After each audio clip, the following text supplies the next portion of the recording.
आज प्रातःकाल हम लोग हिंदी की निःशुल्क कक्षा में रसखान जी के द्वारा रचित सवैये पाठ का तीसरा पद हम लोग पढ़ेंगे। रसखान जी इस सवैये पाठ में श्री कृष्ण की बाल लीलाओं का बड़ा अच्छा वर्णन किया है। आप लोगों ने अभी जो दूसरा काव्यांश पढ़ा, उसके बाद आगे के वर्णन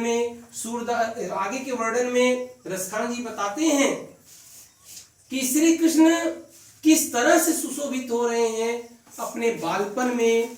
बाबा नंद के महलों में किस तरह से श्री कृष्ण सुशोभित हो रहे हैं, इनका वर्णन आपके इस पाठ्यांश में किया गया है।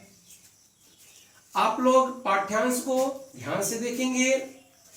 धूरी भरे अति शोभित श्यामजू, तैसी बनी सिर सुंदर चोटी, खेलत खात फिरे अंगना, पग पैजनी बाजते पीरी कछोटी, वाछ बिकोरस खाने बिलोकत, वारत काम कलानी जी कोटी, काग के भाग बड़े सजनी, हरि हाथ सोलय गयो माखन रोटी। इस पद्यांश में, इस पाठ्यांश में रसखान जी कहते हैं कि धूरी भरे अति शोभित श्यामजू। श्यामजू का मतलब है कि प्रभु श्री कृष्ण। श्यामजू किसको कहा गया है? प्रभु श्री कृष्ण को कहा गया है। रसखान जी कहते हैं कि प्रभु श्री कृष्ण अपने बालपन में, जब प्रभु श्री कृष्ण छोटे से थे, बालक रूप में थे, अपने बालपन में धूरी भरे, ये धूल लपेटे हुए हैं, धूल से सने हुए हैं, अपने शरीर पे बालक श्री कृष्ण धूल लगाए हैं, मिट्टी लगाए हुए हैं। अति शोभित श्यामजू, बालक प्रभु श्री कृष्ण बहुत ही शोभित का मतलब सुशोभित हो रहे हैं, बहुत सुंदर लग रहे हैं।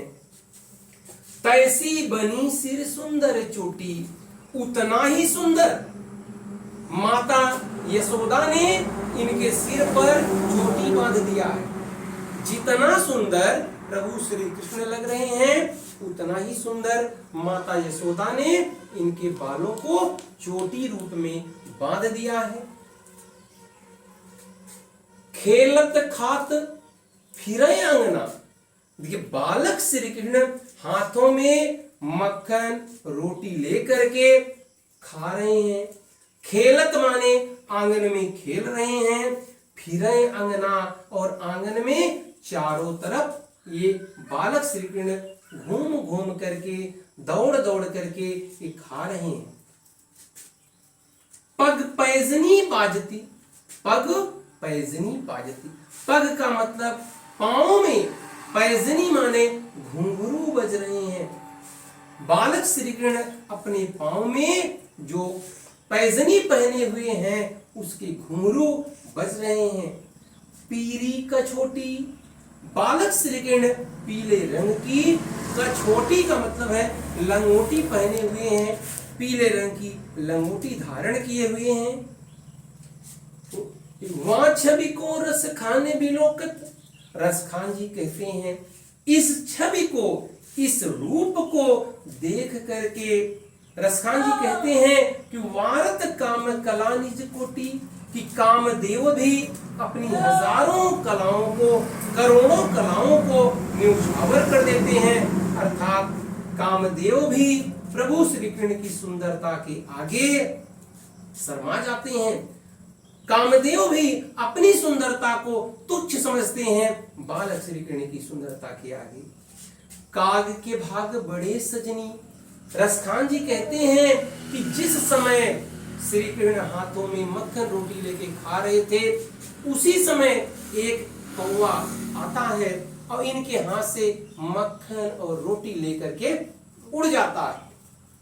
उस कौवे का भाग्य बहुत ही तेज है, वो कौवा बड़ा भाग्यशाली है जो प्रभु श्री कृष्ण के जूठन खाने को पा गया।